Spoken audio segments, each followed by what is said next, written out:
Dollar যে চুরি হয়েছে বা কিছু হয়েছে সেই ধরনের কিন্তু নিউজ বাংলাদেশের কোনো মাধ্যমে আমি কিন্তু দেখি নাই।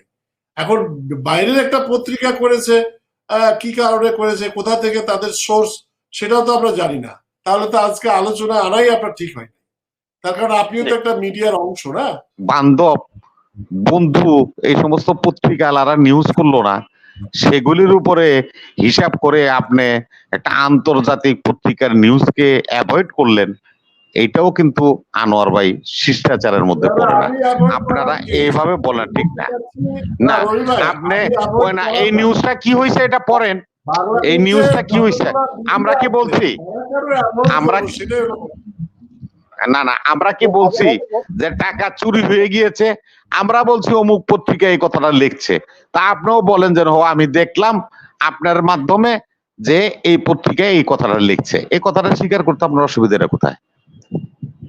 ডলার চুরি হয়েছে কথাটা আপনাদের কাছে শুনছি এবং আমি পত্রিকাও দেখেছি, বাংলাদেশ ব্যাংকের কেউ এই ধরনের কোনো খবর জানে না এবং বিশেষ করে বাংলাদেশের কোনো মিডিয়াও এই ধরনের কোনো নিউজ করে নাই, যে কারণে আমি এটা নিয়ে অতটা উদ্বিগ্ন না।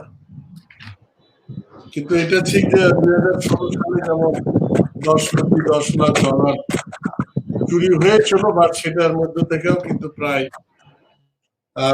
কত 3,46,00,000 ডলার প্রায় সেখানে উদ্ধার করা সম্ভব হয়েছিল। এখন যেটা আমাদের IMF যারা বলছে, মানে আন্তর্জাতিক একটা অর্থ তহবিল যে পদ্ধতি, তার উপর বেস করে তারা বলছে 1832 কোটি, মানে 18 বিলিয়ন ডলার রিজার্ভ আছে, কিন্তু আমরা যেভাবে হিসাব করি তাতে 23 বিলিয়ন ডলার আছে, 23.77 ডলার আছে, এখানে বিলিয়ন ডলার আছে এখন। রিজার্ভ চুরির বিষয়টা আপনি বললেন যে বাংলাদেশের কোন পত্রিকাতে আসে না সেজন্য আপনি উদ্বেগ, কিন্তু ভারতীয় যে পত্রিকায় নিউজটা এসেছে, তার আপনি এটা কি বলবেন যে নিউজটা কি আসলেই ভুয়া, যেটা বাংলাদেশ ব্যাংক বলার চেষ্টা করছে? না, ভুয়া না হলে বাংলাদেশে অনেক পত্রিকা কিন্তু হা করে বসে আছে, রবি ভাইদের পত্রিকা অনেক আছে বাংলাদেশে যারা এটা নিউজ করতো, কিন্তু যেমন প্রথম আলো কি বসে থাকলো? প্রথম আলো তো এই নিউজটা করতো, কিন্তু প্রথম আলো কিন্তু সেই নিউজ তো তারা করেছে তাদের মতো, যে ডলার ঠেকানো যাচ্ছে না, রিজার্ভ পতন হচ্ছে বা এই টাইপের তারা নিউজ করছে, কিন্তু ডলার যে চুরি হয়েছে বা কিছু হয়েছে সেই ধরনের কিন্তু নিউজ বাংলাদেশের কোনো মাধ্যমে আমি কিন্তু দেখি নাই। এখন বাইরের একটা পত্রিকা করেছে, কি কারণে করেছে, কোথা থেকে তাদের সোর্স, সেটাও তো আমরা জানি না। কিন্তু অনলাইনেও যদি হয়ে থাকে এবং এটার পিছনে নিশ্চয় বাংলাদেশের সাংবাদিকরা ধাওয়া করছে, এবং সেখান থেকে যদি এ ধরনের কোনো তথ্য পাইতো, আমি অনলাইন ঘেটে দেখলাম সেখানে এই ধরনের কোনো নিউজ কোনো পোর্টে নাই, কোনো পত্রিকায় নাই, কিন্তু অনলাইন পত্রিকাগুলোতে, এমনকি প্রথম আলো থেকে শুরু করে আরো যতগুলো আছে সব পত্রিকায় আমি দেখলাম। আপনাকে নর্থ ইস্ট তারা যে নিউজটা করেছে এটার লিংক আমি এখানে আপনার সাথে শেয়ার করেছি। সেটা করেছেন, দেখেন ভারতের, না ভারতের আরো অনেকগুলা কিন্তু পত্রিকা আছে যেগুলো আনন্দবাজার পত্রিকা, প্রতিদিন, এগুলো তো আমি দেখেছি, সেখানেও পাইনি। আজাদি, দৈনিক পূর্বকোণ, কোন পত্রিকা কিন্তু আমি এগুলো কিন্তু দেখি নাই, এ ধরনের কিন্তু নিউজ কোথাও আমি দেখি নাই। অর্থসূচক বলেন, এ ধরনের কোন পত্রিকায় কিন্তু আমি দেখি নাই। এখন এই নিউজটার কতটুকু অথেন্টিক সেটা আমরা জানি না। আপনারা যারা আজকে এটা নিয়ে অনুষ্ঠান করছেন, আপনারাই তো সেটার সোর্স যদি না পেয়ে থাকেন, তাহলে তো আজকে আলোচনা আনাই আপনার ঠিক হয় না, তার কারণ আপনিও তো একটা মিডিয়ার অংশ না।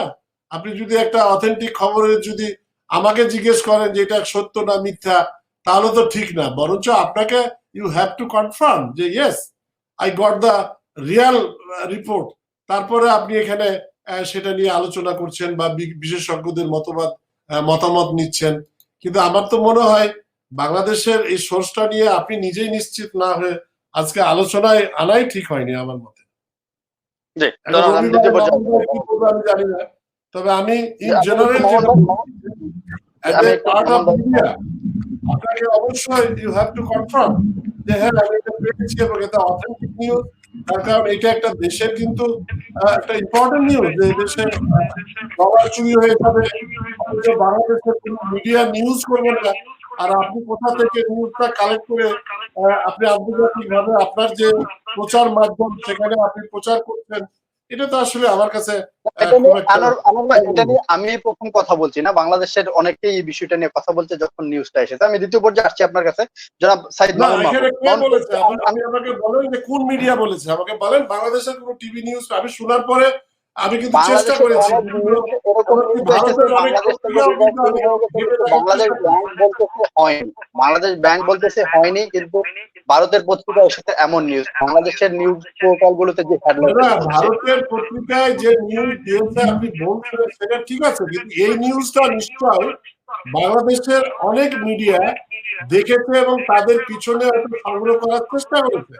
ইন্ডিয়াতে বাংলাদেশের অনেক পত্রিকার আমি জানি তাদের রিপোর্টার, নিজস্ব রিপোর্টার আছে, তো সেখান থেকে কালেক্ট করে কিন্তু তারা নিউজ করতো। আমি বর্তমানেও কিন্তু অনলাইনে সবকটা পত্রিকা নিয়ে কিন্তু বসে আছি, আমি সব পত্রিকা কিন্তু ঘেটে ঘুটে দেখছি, কোথাও কিন্তু এই ধরনের কোনো নিউজ আমি দেখছি না। বা আমাদের টিভি পত্রিকা গুলো যেটা আছে সেখানেও কিন্তু আমি কোনো কিছু দেখছি না। এমনকি বিবিসি নিউজ দ্বারা ডলারের রিজার্ভের ঝুঁকির কথাটা নিউজ করছে, কিন্তু এই যে চুরি হয়েছে তারও কিন্তু নিউজ কিন্তু বিবিসি করে নাই, বা অন্য কোনো পত্রিকাও করেনি, বা বাংলাদেশের কোনো পত্রিকাও করেনি। তাহলে এটা আমি আমি কিভাবে দ্বিতীয় পর্যায়ে আসছি আমার ভাই আপনার কাছে, দ্বিতীয় পর্যায়ে আসছি একটু, জনাব সাইদ মামুন মাহবুব। মামুন ভাই, যেখানে খোদ আবার নিউজ বাংলাদেশ ব্যাংক যেখানে অস্বীকার করছে, সেখানে এটা নিয়ে আমরা কিভাবে কি বলতে পারি? জনাব সাইদ মামুন মাহবুব। মামুন ভাই, ভাই ভাই আনোয়ার ভাই, প্লিজ প্লিজ আনোয়ার ভাই, এই আপনার আগের বারও কিন্তু ডাক্তার আতিউর রহমানকে ভারতের সাংবাদিকরা প্রশ্ন করেছিল ভারতে, যে আমরা জানতে পারলাম আপনার ব্যাংক থেকে এইভাবে টাকা হ্যাকাররা নিয়ে গিয়েছে।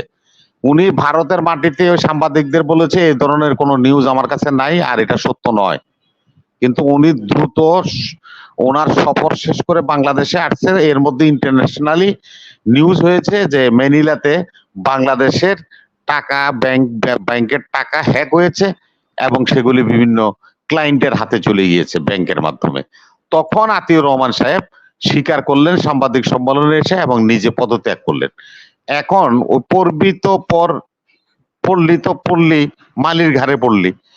আপনাদের বান্ধব বন্ধু এই সমস্ত পত্রিকালারা নিউজ করলো না, সেগুলির উপরে হিসাব করে আপনি একটা আন্তর্জাতিক পত্রিকার নিউজকে অ্যাভয়েড করলেন, এটাও কিন্তু আনোয়ার ভাই শিষ্টাচারের মধ্যে পড়ে না। আপনারা এইভাবে বলেন ঠিক না। না আপনি ওই না, এই নিউজটা কি হয়েছে এটা পড়েন, এই নিউজটা কি হয়েছে। আমরা কি বলছি, আমরা কি বলছি যে টাকা চুরি হয়ে গিয়েছে? আমরা বলছি অমুক পত্রিকা এই কথাটা লিখছে, তা আপনিও বলেন যে আমি দেখলাম আপনার মাধ্যমে যে এই পত্রিকায় এই কথাটা লিখছে। এই কথাটা স্বীকার করতে আপনার অসুবিধাটা কোথায়?